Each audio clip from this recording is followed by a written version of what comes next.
Shalom, bendiciones, bendiciones a cada uno de los que se conectan, a cada uno de los que estarán viendo este video. Estamos contentos de que nuevamente esté con nosotros en este su espacio de estudio donde nos hemos dedicado a entender un poquito más cómo funciona la Torah, las instrucciones de nuestro rey. Hemos tomado porciones de la escritura y las hemos estudiado en el Mishneh Torah de Ramban. ¿Por qué el Mishneh Torah de Ramban? Porque el Mishneh Torah es como una recopilación de todo lo que es la Mishnah, todo lo que son los comentarios que vienen en el Talmud, en la Gemara, y Ramban nos lo pone de una manera que podamos entender. Y usted dirá, ¿y eso qué tiene que ver conmigo? Bueno, que muchas de las cosas que vemos en la escritura son un poco difíciles de entender, a menos de que la estudiemos a profundidad, porque la Torah no es explícita en muchas cosas. Por ejemplo, guarda el Shabbat, pero no se nos dice cómo guardar Shabbat. Después tiene que venir una serie de instrucciones que nos dicen cómo guardar el Shabbat, cómo hacerlo y todo ese tipo de cosas. El problema es que muchas veces venimos de un sistema de creencias, venimos de catolicismo, cristianismo, y pensamos que por el simple hecho de leer algo en la escritura ya lo estamos entendiendo. Y ahí es donde empezamos a cometer un montón de errores porque hacemos cosas que no tenemos que hacer y no estamos haciendo cosas que sí deberíamos de hacer.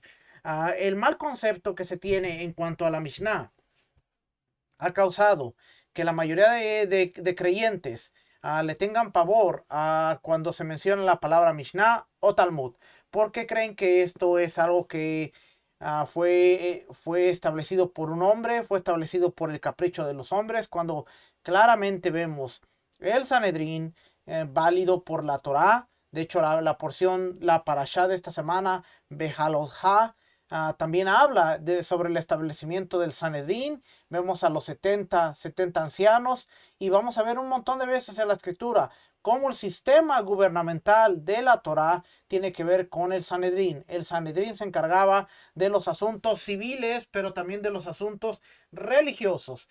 Éxodo capítulo 18. Moisés está juzgando al pueblo, viene su suegro y le dice, ¿qué estás haciendo? Y la respuesta de Moisés es, el pueblo viene a consultarme cuando no saben qué hacer. Y yo les enseño las leyes, los mandamientos, los estatutos, les enseño qué es lo que tienen que hacer. Y el suegro le dice, enséñale a un grupo de personas para que te ayuden a llevar la carga con ellos. Enséñales el camino, enséñales lo que tienen que hacer, la conducta que tienen que tener. Y ese es el establecimiento del sistema judicial de la Torah. Y mucho de eso lo encontramos en todo lo que es la Mishnah. Pero para leer la Mishnah te necesita mucho tiempo, así que lo que estamos haciendo nosotros cada semana estamos tomando el resumen de lo que Ramban hizo, explicándolo. ¿Quién fue Ramban? Ramban fue uno de los sabios de la época medieval, los años 1300. Fue un médico y fue uno de los hombres más prominentes que hayan existido en cuanto a la Torah. Él supo darle el entendimiento, supo darle la aplicación. Fue un hombre avanzado para la época en la que él vivía y él se llamaba a Moisés Maimónides, Rabino Moisés Maimónides, mejor conocido como el Rambam. Por eso se conoce como el Rambam, porque era un rabino, se llamaba Moisés Maimónides y se le conoce como el Rambam. Y por eso semana tras semana nosotros hemos estado estudiando y ya vamos a entrar al capítulo 8 al libro 8, perdón, la segunda parte del libro 8. El libro 8 tiene que ver con lo que es el templo, la segunda parte tiene que ver también con lo que es el templo, las ofrendas, y después terminamos con el libro 9 y terminamos toda esta aventura que ha sido el Mishneh Torah. Prácticamente hemos leído toda esta parte de libros verdes que ve aquí, toda esa partecita de ahí. Es todo lo que hemos estado leyendo, lo hemos estado compartiendo a través de la versión electrónica como cada semana, y hoy vamos a leer. Yo creo que para terminar este libro nos queda es la clase de esta semana y la próxima. Estaba repasando un poco hace rato y estaba viendo si lo terminaba en esta semana ya para que la gente no viera leyes concernientes al templo, y a veces ya la gente ya no quiere ni entrar a estudiar porque piensan que este es con lo mismo, pero dije, no, vamos a terminarlo bien, no vamos a correr, vamos a llevar el paso y que tengan que ver el video los que tengan que verlo. O sea, así si se queda con 10 vistas, que se quede con 10 vistas, son las 10 personas que están interesadas en seguir aprendiendo y aquí no nos interesa cuánta gente entra a verlo, sino que entren los que están interesados en verlo y a los que les va a hacer de edificación la información. De ahí nada más podemos hacer. Así es que vamos a empezar por aquí con capítulo 13. Son 19 capítulos. Nos quedan 6 capítulos. Así es que vamos a ir.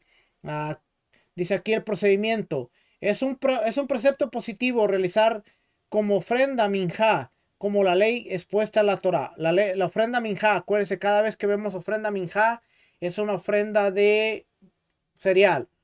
Una ofrenda de cereal que tiene que ver con ofrenda de trigo. Hay dos tipos de cereales, ya lo hemos estudiado, pero vamos a hacer un repaso. Hay dos tipos de cereales para las ofrendas que se daban en el templo. Uno era trigo, el otro era cebada. Únicamente dos ofrendas son las de cebada que se traían al templo. Una, la ofrenda del Homer, cuando se mecía la gavilla y se hacía una ofrenda de harina de cebada. Era el 16 de Nisan, 2 días después de cuando se mataba el cordero de Pesaj. Esa era una ofrenda de cebada. La otra ofrenda de cebada que se traía era la ofrenda de la mujer cuando era acusada por sospecha de adulterio. Sotá tenía que traer una ofrenda de cebada. La cebada del Homer era cernida. La palabra, estaba buscando la palabra correcta. Era cernida por 13 cernidores. Era una harina fina, finísima, molida y era una harina finísima. La ofrenda de la mujer sospechada en adulterio era una ofrenda donde el grano se molía con la cáscara y era una ofrenda de muy pobre calidad. La ofrenda del Homer se le ponía aceite y se le ponía incienso, la resina del árbol. La ofrenda de la mujer no se le ponía ni aceite ni se le ponía la resina del árbol, el incienso. Se ofrendaba tal como era. De ahí en adelante, todas las demás ofrendas que usted ve de cereal van a ser de trigo. Ahora, aunque son de trigo, como hemos visto semana tras semana, hay diferencia porque unas eran horneadas como panes, otras eran, pero panes sin levadura. Solamente había dos ofrendas con levadura en todo el templo que se ofrendaban siempre. Una era la ofrenda de Shavuot, los panes del nuevo grano, la ofrenda de Shavuot. Y dos, la ofrenda de agradecimiento. Había 40 panes. De esos 40 panes que se ofrecían, 10 panes eran hechos con levadura. De ahí en fuera, nada más, nada se ofrecía con levadura. Todo era sin levadura. Así es que este tipo de cosas es interesante. Porque a veces leemos la escritura, leemos Levítico, leemos números, leemos el libro de los Hechos, donde vemos que Pablo está trayendo las ofrendas y no nos damos cuenta de que dentro de esas ofrendas había canasta de panes, qué tipo de panes, dónde se hacían, cómo se hacían. Todo este tipo de cosas es interesante estudiarlas. Así es que solamente dos ofrendas de cebada y solamente dos ofrendas de trigo con levadura.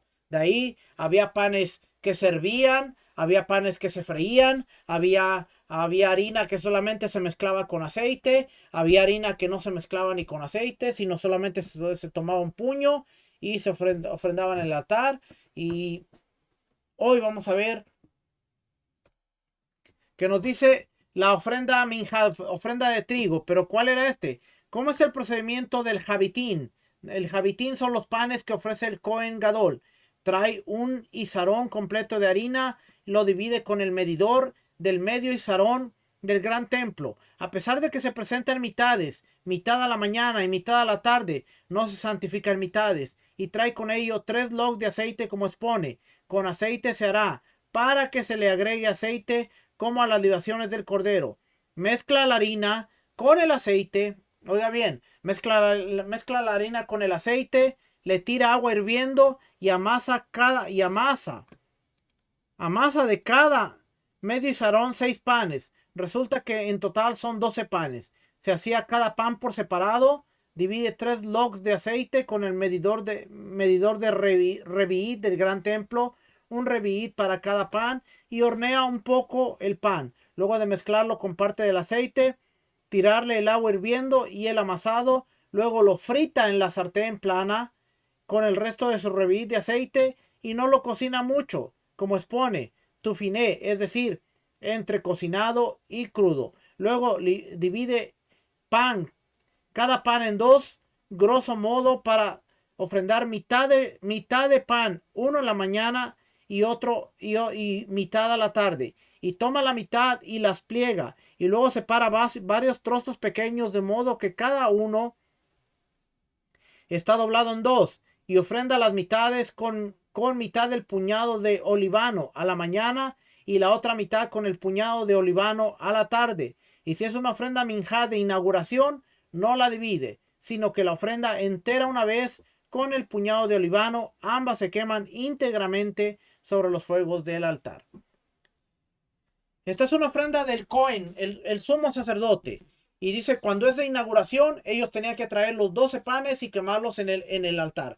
Ahora, ¿por qué esto es interesante? Porque nos dice que se quemaban 6 panes en la mañana y 6 panes en la tarde. Quiero mostrarle por aquí. Me acabo de acordar de algo. Déjeme traerlo por aquí. Es interesante porque quiero mostrarle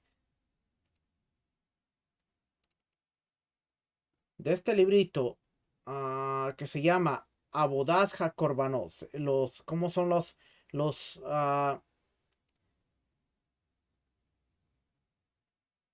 ofrendas? Iba a usar la palabra sacrificio. Las ofrendas que se traían en el templo. Sabemos que había 2 ofrendas diarias, ¿verdad? Estaba la ofrenda minjá y estaba la ofrenda shaharit y la ofrenda minjá. La que se traía a la mañana y la que se traía a la tarde. Ahora, fíjese lo interesante, porque ya abrió aquí. Déjeme buscarle la parte que le quiero mostrar.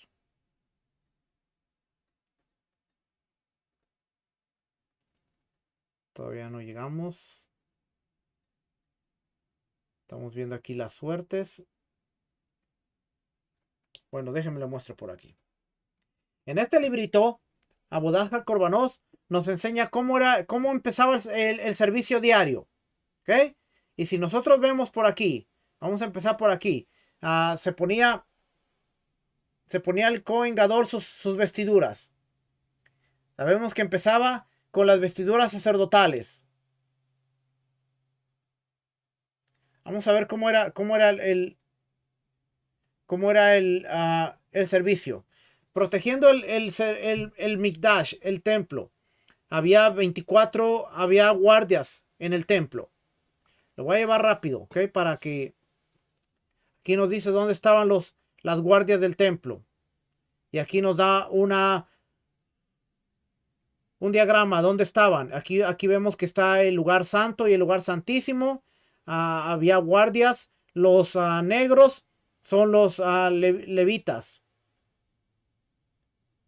Los blancos son los sacerdotes. ¿Por qué los sacerdotes están en el área donde había más santidad? ¿Ve? Donde había más santidad. Donde no había santidad estaban los levitas. Y aquí en la parte de afuera vemos que había 24 guardias en el templo. Todos aquí los vemos que estaban aquí. Y aquí están los sacerdotes. Aquí había uno, aquí había otro, aquí había otro. Que aquí vemos los sacerdotes y los guardias.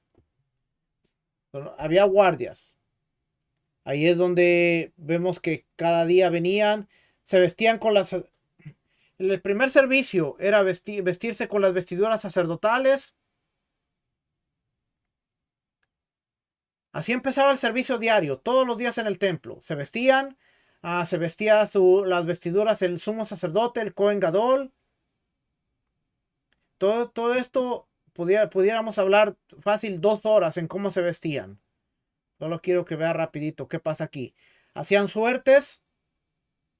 ¿Qué tarea iba a hacer cada uno? Porque ya vimos en la ofrenda. A la ofrenda al animal tenía que llevarlo. Las partes tenían que llevarlo los sacerdotes. 8 sacerdotes tenían que llevar las partes del animal. Así es que vamos por aquí.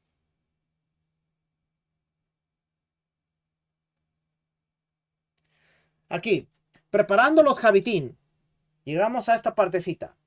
Después de las suertes, ya saben qué tarea le va a tocar a quién. ¿Quién va a sacar las cenizas? ¿Quién va a sacar las cenizas? ¿Quién va a poner los maderos? ¿Quién va a limpiar las lámparas de la menorá? Porque todo esto va a coordinarse con la matanza del animal. ¿Quién va a matar al animal? ¿Quién va a recibir la sangre? ¿Quién la va a traer al altar? ¿Quién va a traer la pata? ¿Quién va a traer el pecho? ¿Quién va a traer todo? Ya sabe cada quien cómo se iba a hacer el servicio. Ok, acto seguido, no se podía empezar el servicio si el sumo sacerdote, el Cohen Gadol, no presentaba sus panes. Los panes que leímos en la Mishnah. Aquí los vamos a volver a leer. Y dice, preparando los jabitín. Hay un mandamiento positivo para el Cohen de traer una ofrenda diaria. Él tenía que traer una ofrenda diaria. Y su ofrenda era la que iniciaba todo el servicio. No se podía ofrendar el animal, no se podía matar el animal sin antes esta ofrenda estuviera lista. Y dice, tenía que traer el Cohen Gadol, debía traer una ofrenda diaria de sus fondos personales, una décima parte de una efa, un izarón de flor de harina, la mitad en la mañana y la mitad en la tarde, como está escrito, Levítico 6:13. Esta es la ofrenda de Aarón y sus hijos que ofrecerán a Hashem, etcétera, etcétera. Una décima parte de una efa de flor de harina y así prepararían el jabitín. El Cohen Gadol traería de su casa un décimo completo de una efa de harina y lo santificaría como una unidad en un recipiente sagrado del templo. Luego dividiría en dos, usando la medida de un medio izarón que se guardaba en el Mikdash para este propósito, en línea con el verso, como una minjá que es continua. La mitad de ella, con estas palabras, la Torah le está instruyendo a traer el primer izarón completo para la ofrenda de minjá del día y solo entonces dividirlo en dos porciones. Además, el Cohen traería 3 medidas de log de aceite, donde está escrito con respecto al jabitín, Levítico 6:14. Con aceite debe hacerse. Dividía el aceite en 12 partes, iguales, usando la medida de un cuarto de log que se guardaba en el Mikdash, en el santuario. Luego dividiría cada medio izarón de harina en 6 partes aproximadamente iguales, dejándolo con 12 medidas de harina y 12 cuartos de log de aceite. Mezclaría cada medida de harina con parte de su correspondiente cuarto de log de aceite, como dice el versículo Levítico 2:5, flor de harina mezclada con aceite. A continuación, escaldaría la mezcla de harina y aceite en agua hirviendo, según el versículo 6:14. Con aceite debe ser hecha, escaldada, la traerás. La harina escaldada se amasaba luego con agua tibia, pero se tenía cuidado de que no se leudara.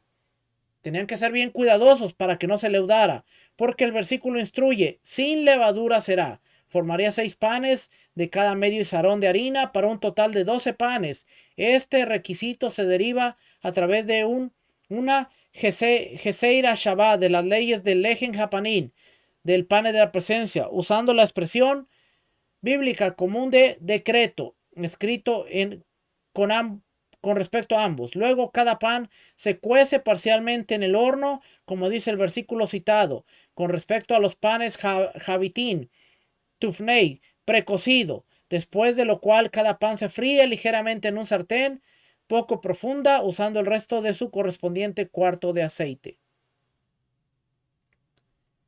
Y aquí vemos una imagen. Este era el pan entero, se doblaba y se volvía a doblar. Luego usaría sus manos para partir cada uno de los 6 panes en cada grupo en 2 mitades aproximadamente iguales, de modo que tendría 12 medios panes para traer en la mañana y 12 medios panes para traer en la tarde. Aquí una vez más, este es el pan entero, se partía en 2, se doblaba y ya se traían los panes. Cada uno recién luego se tomaba la mitad de la hogaza dividida y se doblaba en dos. Luego se partía de tal manera que cada pieza restante seguiría siendo una pieza doblada. Porque escrito está, con respecto al Jabitín, Levítico 6:14, una ofrenda de comida rota en pedazos. Y el comentarista Cifra expone en este verso para enseñar que debe doblarlo en dos. Finalmente el Cohen tomaría una medida de comets de Lenova, resina, y dividiría en dos. Colocó la mitad con los 12 medios panes del Jabitín en la mañana y la otra mitad con los 12 medios panes del Jabitín de la tarde. La Lenova podría colocarse incluso a un lado siempre que se colocara sobre alguno de los panes. ¿Ok?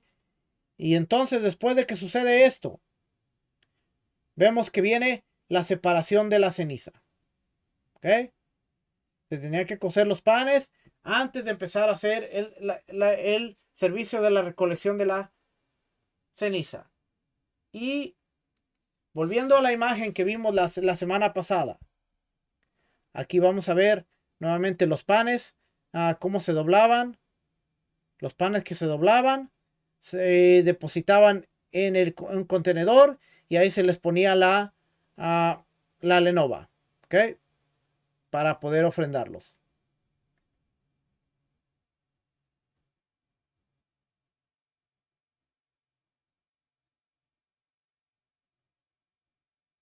So, interesante que nos dice que los panes, la harina, se mezclaba con un poco de aceite, se le echaba agua hirviendo o tibia, se mezclaba, no se tenía que dejar leudar, se hacía el pan, se horneaba un poco, se sacaba del horno, se ponía en una sartén y con lo que había quedado de aceite, que no se echaba todo en la harina, sino con lo que había quedado, se freía cada pan.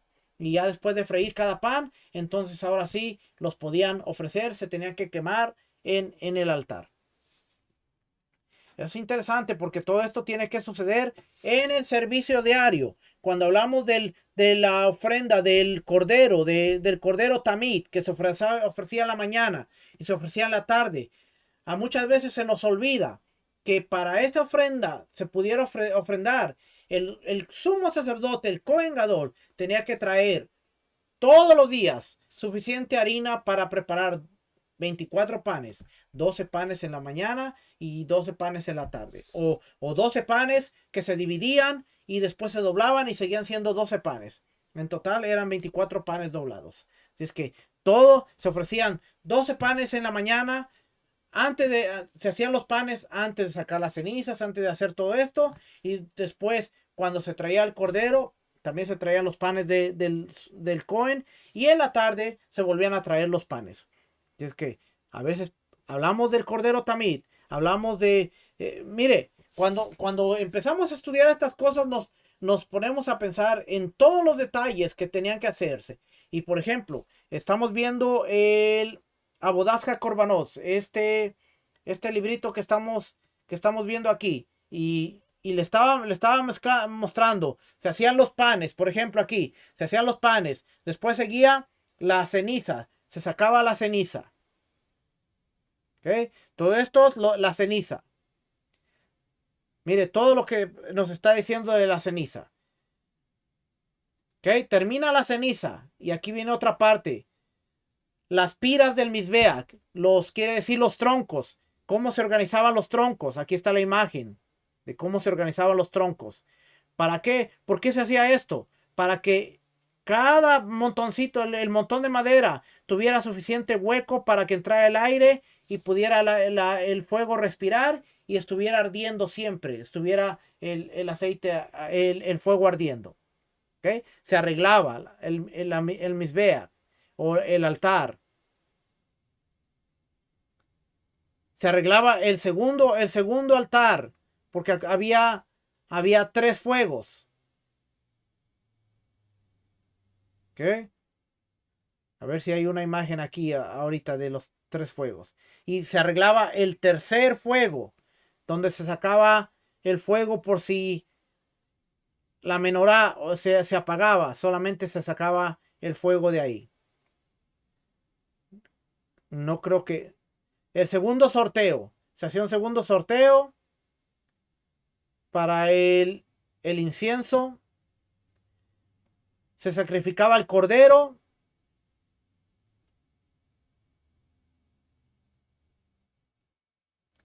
Aquí nos está dando las mesas donde se mataba el cordero, en el Misbeach.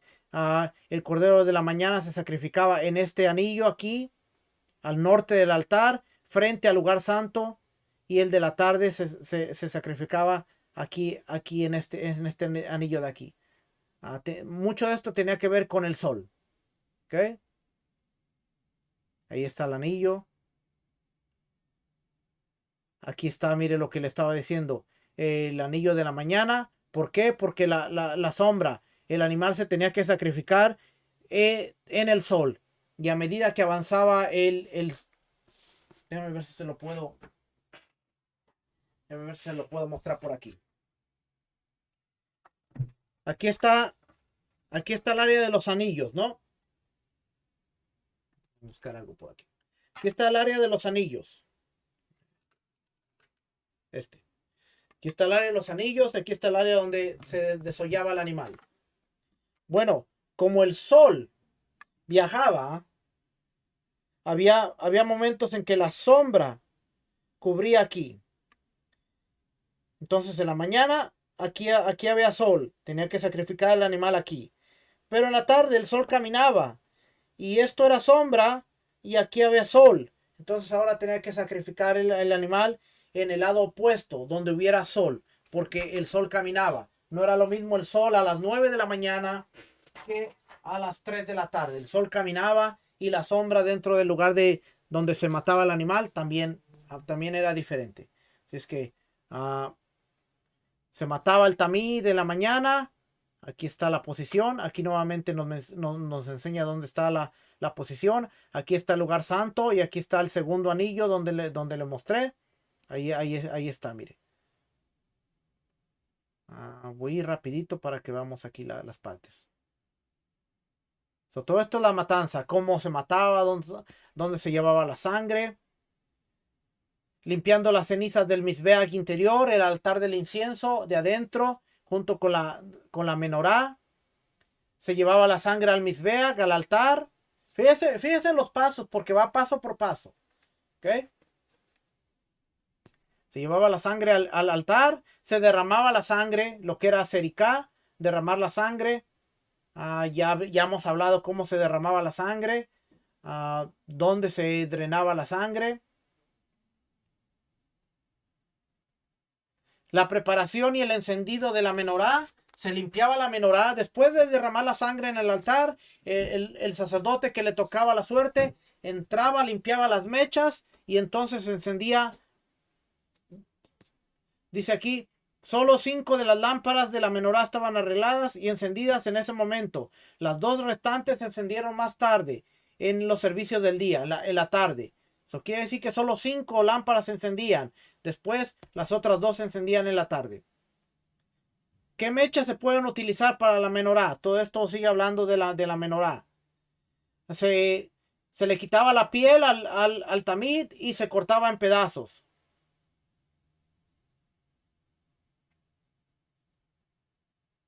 Aquí nos está diciendo cómo se cortaba el animal en pedazos. Se traía las partes a la rampa del altar y aquí ya vimos cómo el primer Cohen lo que llevaba, el segundo, el tercero, el cuarto, el quinto, el sexto, cuáles eran 13 Cohens en total, 13 sacerdotes. Dice aquí, la harina para la minjá, Nesajim, fue llevada por otro Cohen. Y ponga atención aquí, 4, fíjese lo que dice aquí. El sexto Cohen sostuvo las entrañas que habían sido colocadas dentro de un recipiente grande en forma de cuchara, con las 4 patas colocadas encima de ellas. Eso quiere decir que llevaba todo lo que eran los intestinos y todo. Este procedimiento se siguió para cualquier olá que fuera cordero cabra. Estos 6 Kuanim llevaban las extremidades del tamid. 6. Luego dice aquí.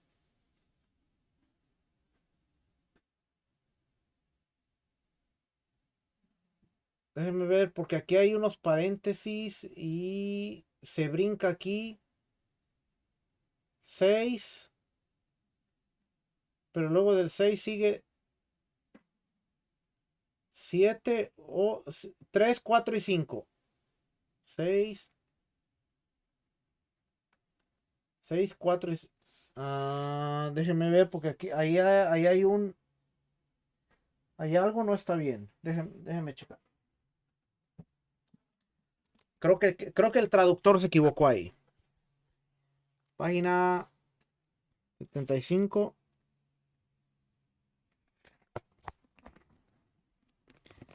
El traductor se equivocó, ya ve. No hay problema.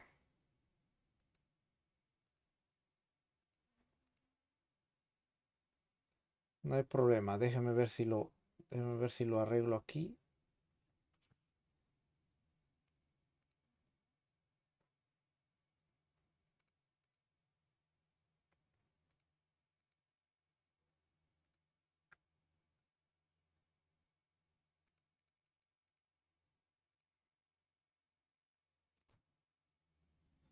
Fíjate. Ah, ahora sí. Ahora sí. Porque no tenía sentido que aquí terminaban 6. Donde está diciendo que el Cohen y después empezaba con 3. Pero aquí tengo el libro. Lo verifiqué. Y ahora sí podemos estar tranquilos. Aquí dice entonces. Paso 7. La harina para la Minjan Esahim. Era la harina que se ofrecía con la ofrenda. Y 8, fíjese el paso 8, el sacerdote 8.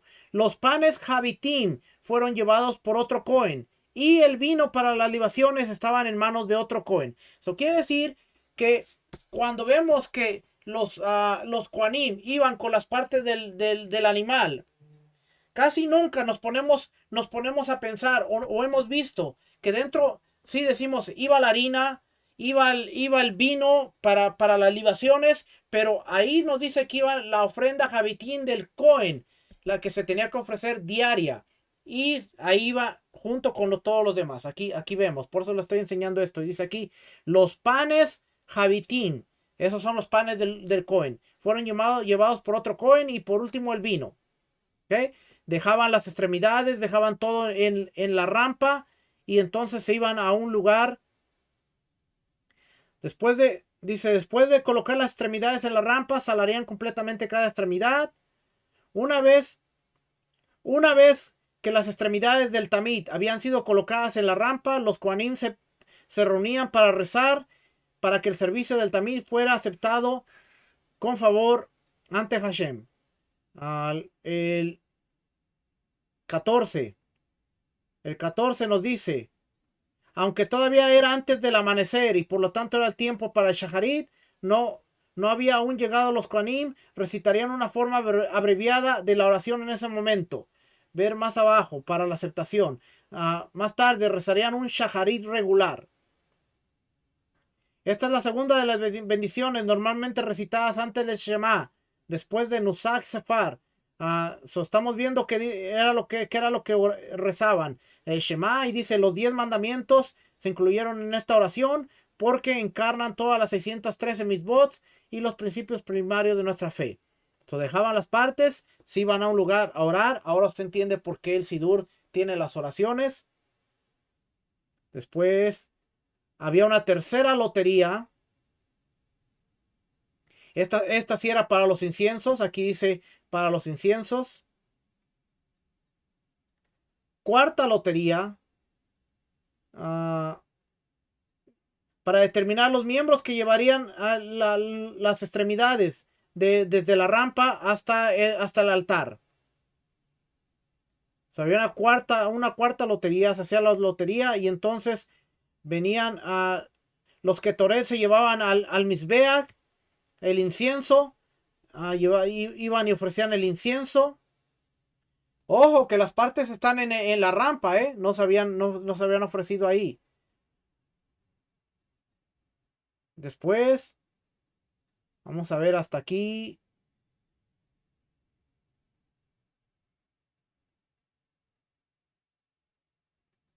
El encendido de las 2 lámparas.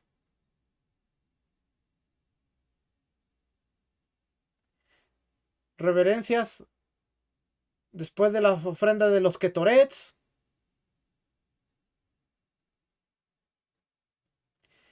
Y entonces, solo entonces, dice, ofreciendo las extremidades en el Mizbeach. Después de que se ofrecieran los ketorets, los inciensos, se completaran las reverencias rituales en cada uno de los konim, los elegidos traerán una porción específica de las extremidades del cordero tamid a la pira del Mizbeach. Así es como ofrecería las extremidades. El primer Cohen que había ganado el derecho de llevar la cabeza, la pata trasera, tomó la cabeza en su mano derecha, con la grasa descansando sobre ella, la pata trasera derecha en su mano izquierda, subía por la rampa hasta llegar cerca del Mizbeach. Desde ahí arrojaba la cabeza y la grasa en medio de la pira. Luego quitaría el Git Hanadesh, que es el nervio de la pata del animal, y arrojaría el Git sobre el montículo de la ceniza. Este Git es el nervio, el nervio que está en la pierna.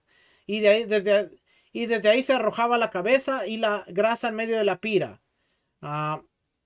Después dice, la ofrenda de los miembros se hacía arrojando de acuerdo a lo que dice la Torá. Deuteronomio 12:27, ofrecerá tus ofrendas solá, la carne y la sangre. Esto enseña que así como la sangre debe ser aplicada a través del lanzamiento, también los miembros deben ser ofrecidos a través del lanzamiento. Después que el Cohen arroja las extremidades a la pira, regresaría y las colocaría ordenadamente sobre el fuego, como está escrito. El Cohen las colocará sobre la leña que está sobre el fuego. Este fue el procedimiento seguido por cada Cohen que ofreció su porción sobre el Mizbeach o de acuerdo a lo que dice la Torah. Todo el mundo traía. A continuación, el Cohen que resultara segundo ascendería a la rampa. Y así vamos a ver que cada uno venía y traía las partes. Las arrojaba y luego las acomodaba en el fuego. A continuación, el tercer Cohen traía la pata. Vamos a ver hasta llegar a... Dice por aquí. Sigue los Cohen.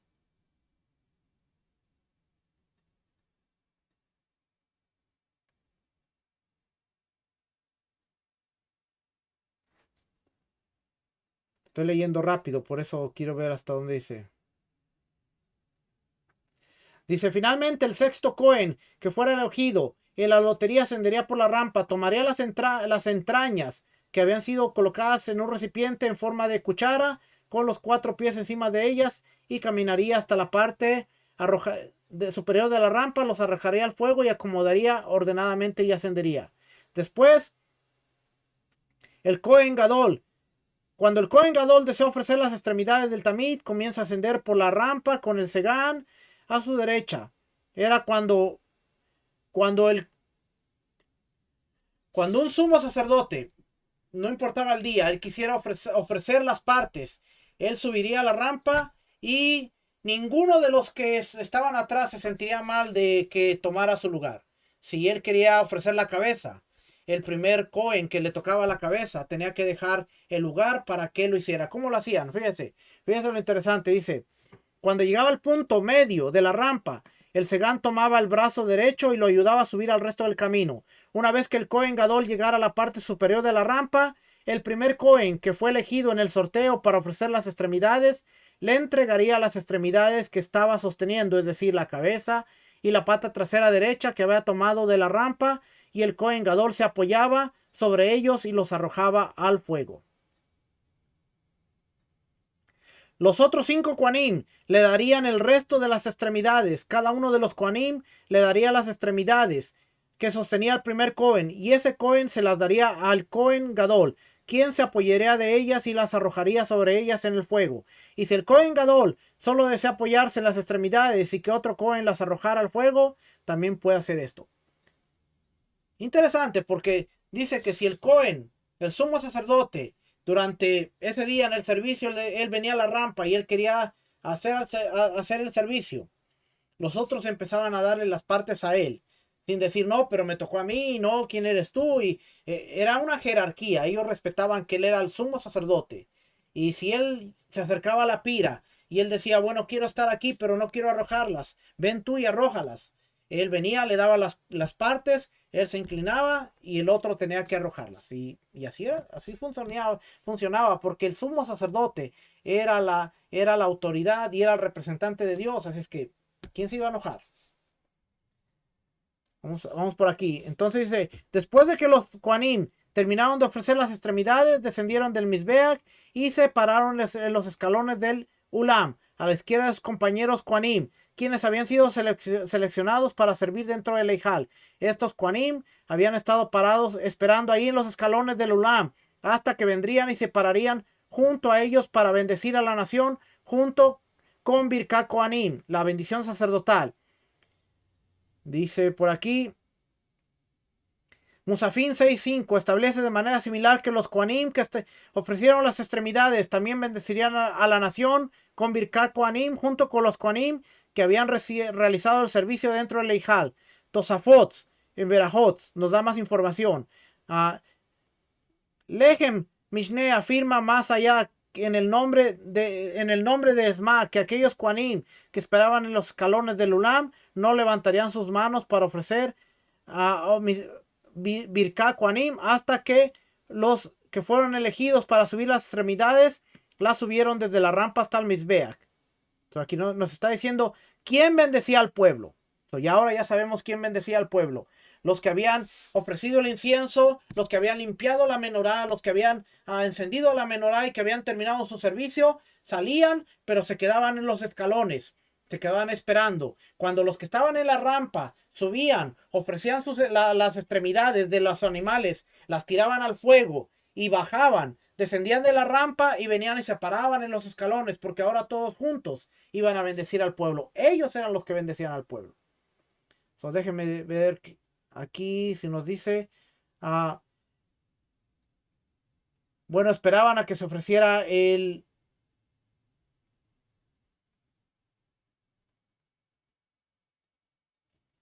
esperaba que se ofrecieran Birkat Kohanim. Aquí está la Birkat Kohanim.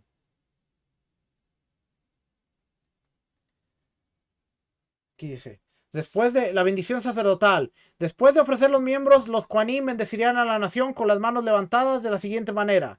Los Kohanim que estaban en los escalones del Ulam, mirando hacia el Ulam, antes de comenzar a recitar la bendición sacerdotal, rezaban para que sus bendiciones fueran aceptadas y hallaran favor ante Hashem. Levantaban sus manos por encima de su cabeza con los dedos extendidos, luego recitaban la bendición. Bendito seas tú, Hashem nuestro Dios, Rey del universo, quien nos ha santificado con la santidad de Aarón. Después de completar la bendición, los Kohanim daban la vuelta girando hacia la derecha en sentido de las agujas del reloj para mirar a la nación y los bendijeron con Birkat Kohanim, la bendición sacerdotal que consta de 3 versos. Yevarejeja, que Adonai te bendiga. Yaer Adonai, que Adonai ilumine. Yisá Adonai, que Adonai vuelva. Recitarían estos versos en voz alta, todos a la vez, sin interrupción.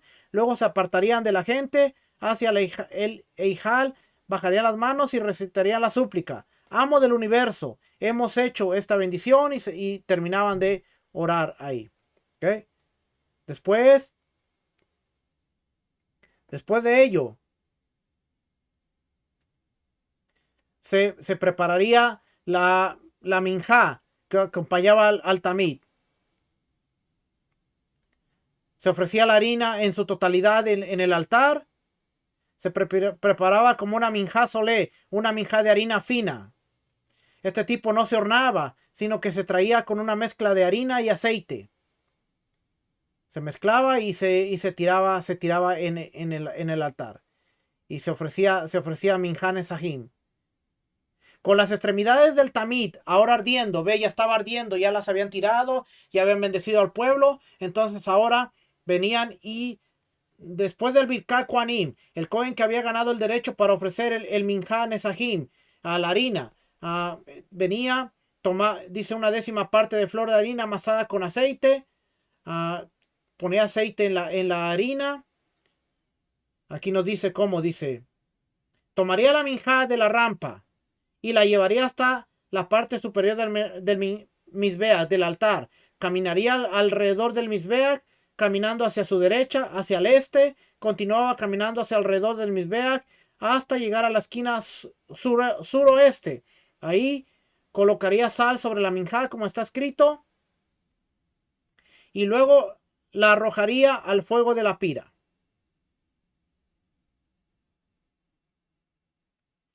Después, ofreciendo los panes Javitín. Como se discutió anteriormente, la primera mitad de la ofrenda diaria de Javitín del Cohen Gadol se reunió con la mitad de la mañana. Se prepararon 12 de los 24 medios panes y se colocaron en un klish shareis, una vasija santa del templo, junto con la mitad del enova, el incienso. Y uno de los Kohanim lo subió a la rampa al mismo tiempo que subían los miembros del Tamid. Después de que el Cohen, que había ofrecido las minjá nesajim, la harina, descendería del Mizbeach, ascendería el que había ganado el derecho a ofrecer los panes, los Javitín. Tomaría los panes de Javitín de la rampa y caminaría al Mizbeach, giraría hacia la derecha, continuaría hasta llegar a la esquina suroeste, tal como lo había hecho el Cohen anterior. Salaría tanto la minjá Javitín, es decir, los panes, como su lenova. Luego colocaría la vasija que los contenía con el... Luego tocaría la vasija que los contenía con el punto de la esquina suroeste del Mizbeach y luego arrojaría toda la minjá al fuego de la pira, como está escrito. Esta es la ofrenda de Aarón y sus hijos. Aarón y sus hijos que ofrecerían a Hashem. ¿Ok? Y ahí después vendría la libación del vino, que es el punto final del servicio tamid de la mañana. ¿Por qué le estoy enseñando todo esto? Porque estamos viendo una ofrenda de pan del sumo sacerdote, pero a veces no tenemos idea de dónde va, para qué es. Y ahora hemos visto que durante todo el servicio, todos los pasos, la ofrenda estaba ahí. La traían con las partes del animal, la ponían en la rampa, los sacerdotes iban a orar, venían, ofrecían las partes del animal, hacían la bendición sacerdotal, después venían, ofrecían la harina que acompañaba al animal, como dice la Biblia, la Torá. Venía, traía la harina, la echaban a arder al fuego, descendían, venía otro y tomaba esos panes, subía a la rampa, le daba vueltas al altar, le ponía sal al incienso, a la resina y entonces la tiraba en el altar. Era un proceso de la ofrenda diaria, tenía que acompañar al animal, pero esta ofrenda era del dinero del Cohen Gadol, del sumo sacerdote. Se tenían que preparar los panes antes de que empezara el servicio. Y se ofrecían los panes casi al finalizar el servicio, porque era el penúltimo punto de la ofrenda. Después venía la libación del vino y terminaba el servicio matutino. El servicio matutino, aunque empezaba temprano, realmente era largo. Era largo. Por eso muchas veces vemos que las oraciones duran entre 1 hora y 1 hora y media todo el servicio, Shaharit, del Sidur. ¿Por qué? Porque vamos viendo parte por parte, parte por parte. Y cada punto de la oración era un punto de lo que se hacía. Era un punto de lo que se hacía. Cuando se hace el Shema, bueno, ya sabemos dónde estaban los sacerdotes. Ya estaban las partes ahí. No se ofrecía el animal todavía, pero era parte del proceso. Hasta llegar a la midá. ¿Cuál era la midá? Cuando se ofrecía el incienso, los ketorés. Así que cada parte del servicio que hacemos, oraciones, salmos, tiene que ver con todo lo que se hacía. Y parte de eso era lo que empezamos a ver en la ofrenda esta que dice aquí, la ofrenda de los panes Javitín. Estos panecitos aquí. ¿Ok? Panes Javitín. 12 panes. Ahora ya sabemos qué se hacía con estos panes, que era parte importante de esto. Después aquí el 4 nos dice cómo se dividían. Luego separaría varios trozos pequeños de modo que cada uno esté doblado en dos. Y ofrendaba las mitades con la mitad del puñado de olivano a la mañana y la otra mitad con el otro puñado de olivano a la tarde. Si era una ofrenda de inauguración, no la dividía, sino que la entregaba completa. Aquí nos dice cómo se hacía, pero ya lo leímos antes, cómo se hacía. ¿Cómo es la ofrenda minjá? De sartén plana y de olla. Coloca el aceite en un recipiente, coloca harina. Sobre la harina coloca de vuelta aceite, mezcla la harina, luego la masa con agua tibia, lo hornea en un sartén plano o en una olla. Luego según lo haya prometido, los pliega en trozos y los coloca en un recipiente servicial. Les vierte el resto del aceite y les coloca olivano. La ofrenda minjá que se hornea. ¿Cómo es el procedimiento? Si son panes, mezcla la harina en aceite, la masa con agua tibia, hornea, los dobla en trozos y los coloca en un recipiente servicial. Y le coloca el olivano. No se le vierte el aceite como expone. panes sin leudar, mezclados con aceite. Si son requiquim, panes panqueques, vimos la semana pasada. Pan ácimo redondo, amasa la harina con agua tibia, unta los requiquín con aceite, matzos redondas untadas con aceite. Todas estas 4 ofrendas de harina que se hornean son los que, cuando las hornean de cada isarón se hacen 10 panes. Y si hizo menos, más o menos panes es aceptable. Y cuando se los pliega, doblan el pan en 2, los 2 en 4 los separa. Y si es una ofrenda minjá de un cohen, hombre, no se los separa ni se los dobla en trozos. Todos los trozos deben tener una medida equivalente a una aceituna. ¿Okay?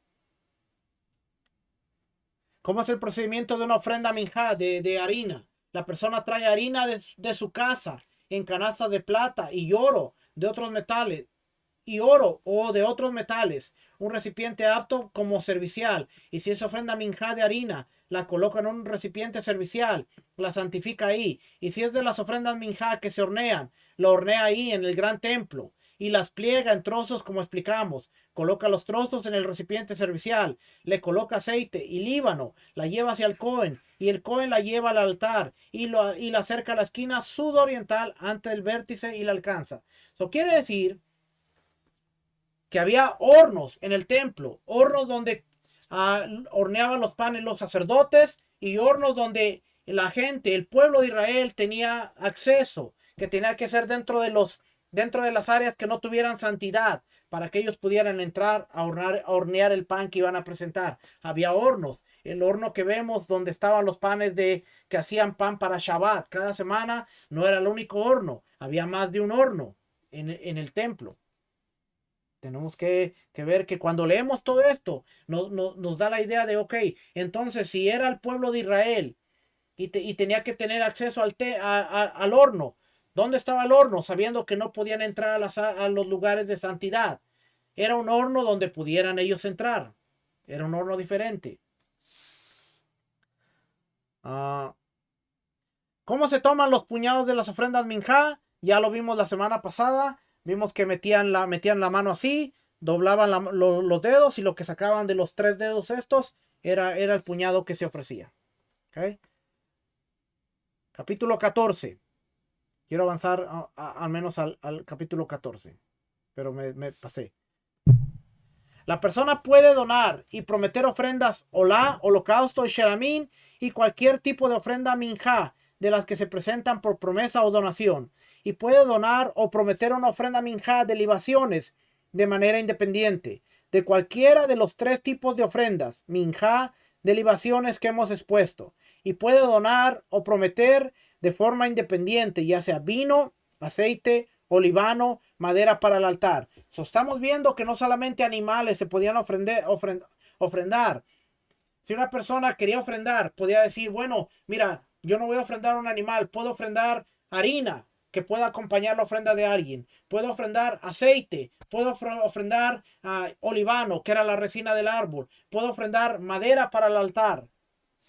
Había muchas formas en que la gente podía ofrendar. Y créame, el templo estaba funcionando todo el tiempo. Así es que para que el templo funcionara, quiere decir que había mucha gente dadivosa que constantemente estaba ofrendando. Y no solamente la imposición que ellos tenían de traer ofrendas al templo, sino era voluntario.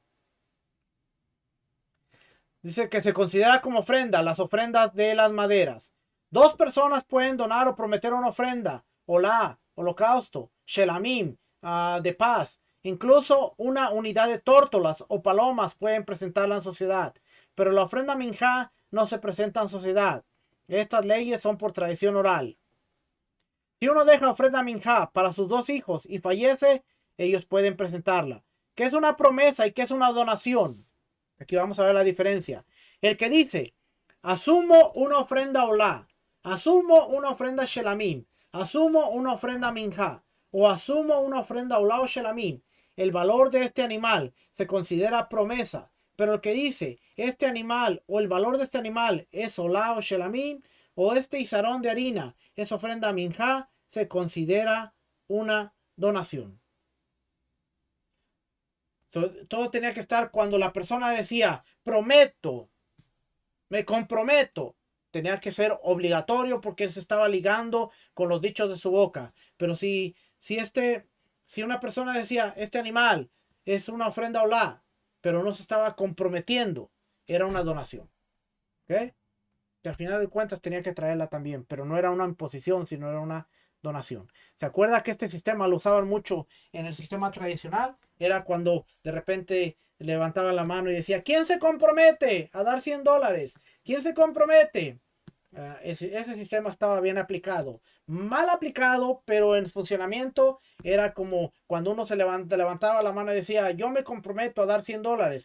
Era un compromiso frente a testigos que te habías comprometido. Como cuando decían, todo aquel que el Señor le ha tocado su corazón y quiera traer ofrenda, y tú decías de repente de tu corazón, bueno, yo siento dar $100. Esa era una donación.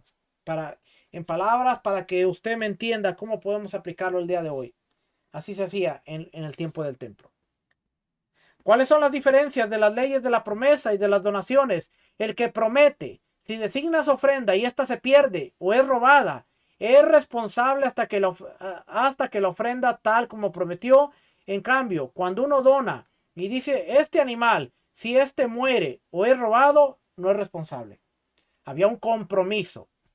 Yo me comprometo. Vino alguien y te robó el animal. Bueno, ahora tienes que comprar otro o buscar otro que sea idéntico al que habías prometido para llevarlo. Si tú decías, este animal será para ofrenda y muere, te lo roban o le pasa algo, bueno, estás libre de tu promesa porque le pasó algo al animal, ajeno a tus circunstancias y ya, quedaste libre. Pero si prometiste, ahora tenías que cumplirlo. Por eso la Biblia dice, es mejor hacer y no prometer.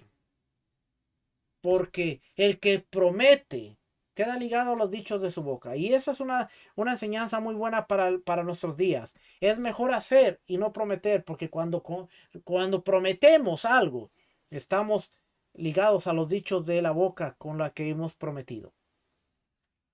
El que dice, asumo el valor de este toro como ofrenda olá, asumo el valor de esta casa como ofrenda, y si muere el toro o se derrumba la casa, tiene el deber de pagar. Si dice, asumo una ofrenda olá con la condición de que no sea responsable, si se pierde o muere el animal, en efecto no es responsable. O sea, había una cláusula, si tú decías, me comprometo, pero si este animal se pierde, ¿seré libre? Bueno,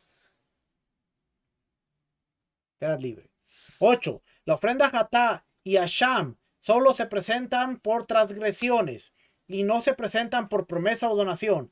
Si uno dice, asumo una ofrenda Hatá o Asham, o si dice este animal es un Hatá o Asham, sus palabras se consideran nulas. Si uno tiene el deber de presentar una ofrenda Hatá o Asham y dice este animal es para mí Hatá, para mi Hatá o para mi Asham, o estas monedas son para mi Hatá o para mi Asham, sus palabras son válidas.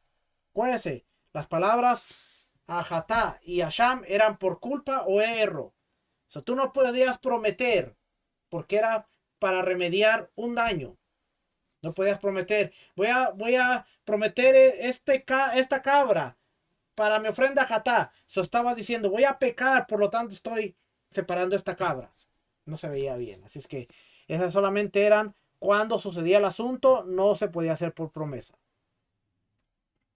El que dice, asumo la ofrenda Hatá, Asham, o Alá, o Olá, o Shelamín de fulano, si ese fulano acepta, le deja presentar la ofrenda por él y con ello recibe expiación. Si acepta en el momento de la separación del animal, pero luego en el momento de la ofrenda no acepta, sino que se arrepintió, entonces en el caso de la ofrenda Olá, Shelamín, las ofrendas igual, y aquel que recibe expiación.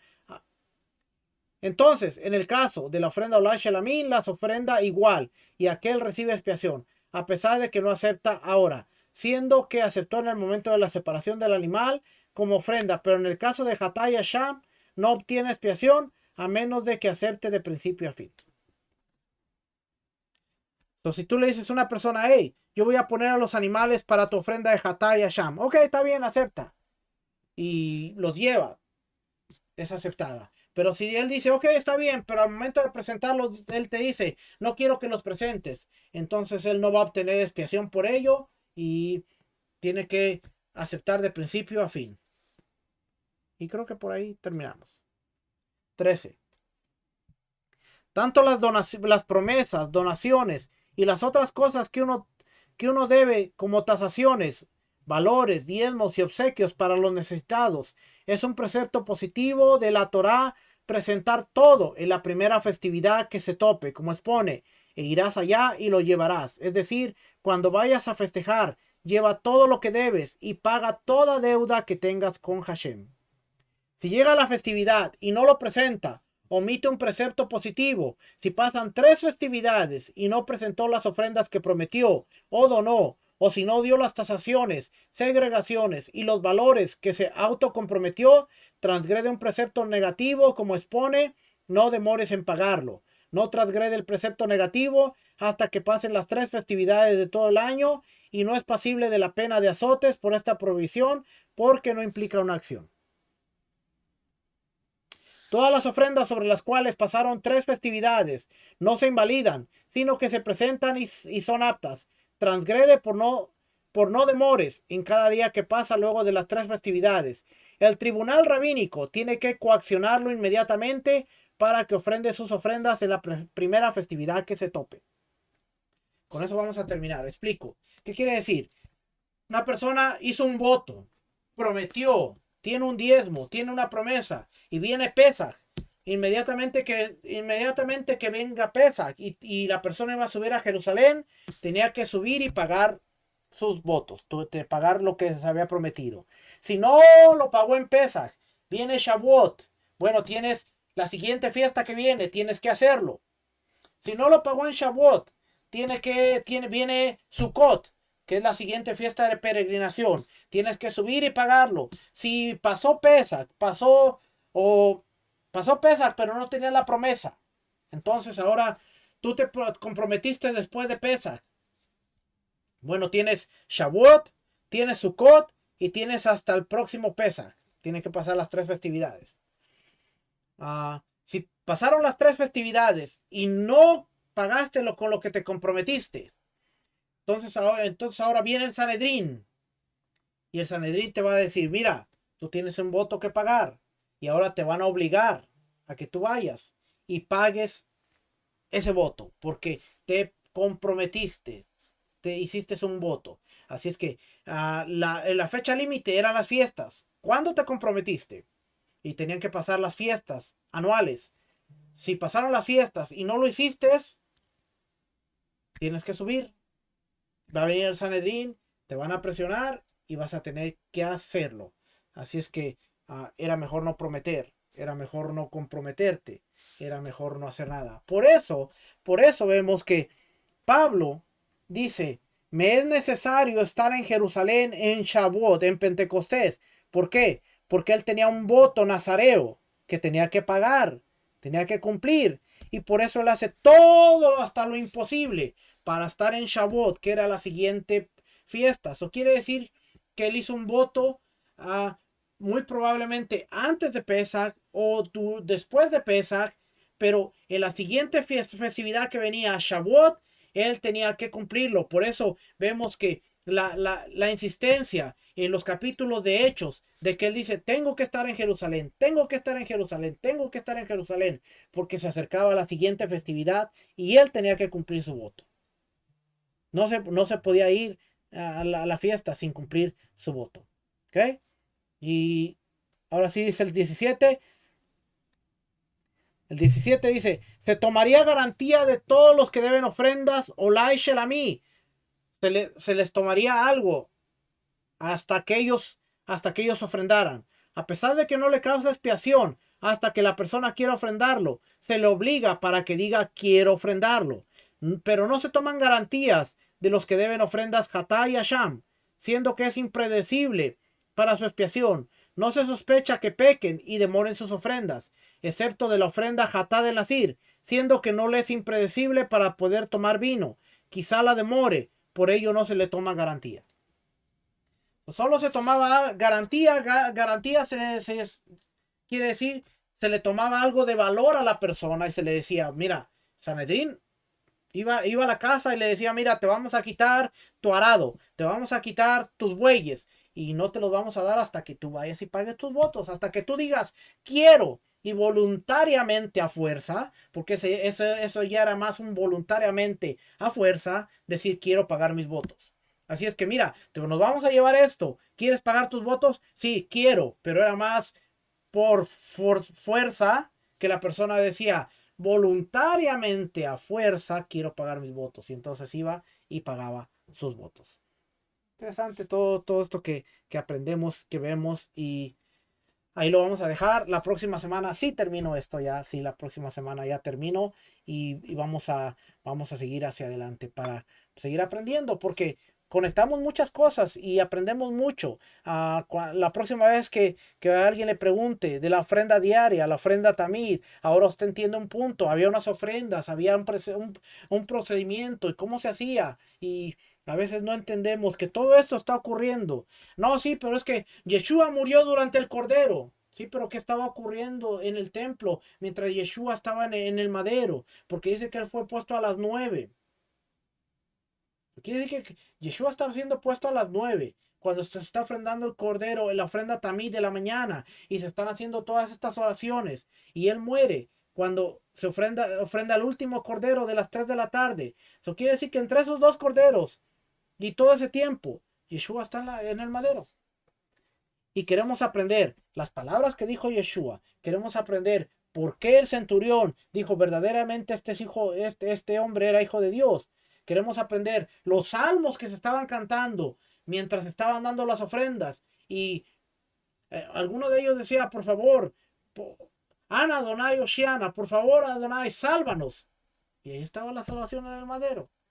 Es interesante porque cuando aprendemos todo esto y conectamos y vemos el madero, podemos apreciar más lo que hizo Yeshua y podemos ver cómo una persona que estaba a los pies del madero, como el centurión, llegó a la conclusión de decir, este hombre era el Hijo de Dios, era la salvación. Este hombre es el conducto para la salvación. Cae de rodillas, se arrepiente, le pide perdón a Dios. ¿Por qué?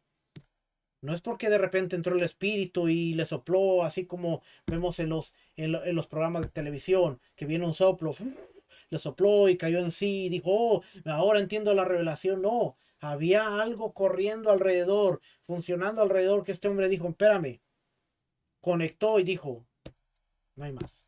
Y eso nos pasa a cada uno de nosotros cuando entendemos el procedimiento, entendemos cada paso, entendemos todo lo que se hacía y de repente decimos, no entiendo. Tú vas a un lugar, estás orando, estás haciendo una oración y de repente lo conectas con lo que estudias y tú dices, en este momento sucedió esto, en este momento sucedió esto y ahora la oración se convierte en algo vivo para ti. De eso se trata, no solamente entender, mira qué bonito, entiendo las ofrendas, sino cuando tú estés ahí, te transportes y el conocimiento venga, te traiga revelación y tú digas, no me quiero perder una oración más porque ahora entiendo dónde estoy, qué se hacía, qué pasaba. Y la oración se vuelve viva. ¿Sabes por qué yo disfruto cada oración todos los días, cada Shabbat, donde quiera que me encuentro? Porque he empezado a conectar y cuando yo entro a cierto lugar yo digo, aquí en este momento. Y cuando paso, más, cuando estoy dentro de la midá, no tanto en la de Shabbat, pero en la semanal, sí, porque hay una oración. Y cuando se llega a ese punto de la oración, yo digo, Padre, Cornelio estaba orando esto en este momento y un ángel se le apareció. Que no se me vaya a aparecer un ángel porque yo muero, Padre. Pero yo quiero saber que en este momento había ángeles parados frente a Cornelio y yo sé que hay ángeles parados aquí. Y ahora la oración de repente como te vas a otra dimensión porque ahora tu expectativa está de que ahí había ángeles. Y sabes que estaba orando Cornelio. ¿Por qué? Porque Cornelio se había identificado con el pueblo. Y Cornelio estaba orando las oraciones del pueblo. Y en ese momento era la midá. Y en ese momento le estaba orando una de las oraciones que está dentro de la midá. Y de repente, ¡pum!, se le aparece un ángel. Pero todo eso viene cuando estudiamos. Y la gente dice, no, ¿para qué Mishnah? ¿Para qué Ramban? Si lo mío es lo espiritual. Sí, pero hermano, lo espiritual viene cuando entiendes, conoces y sabes algo. Habiendo dicho eso, terminamos. Que el Eterno les bendiga, el Eterno les guarde. Nos vemos la próxima semana. De verdad, hermano, espero que estos estudios sean de bendición y podamos seguir aprendiendo, seguir creciendo, porque de verdad que necesitamos seguir adelante porque no sabemos nada y necesitamos seguir creciendo y aprendiendo. Que el Eterno les guarde, el Eterno les bendiga. Shalom, bendiciones, shalom.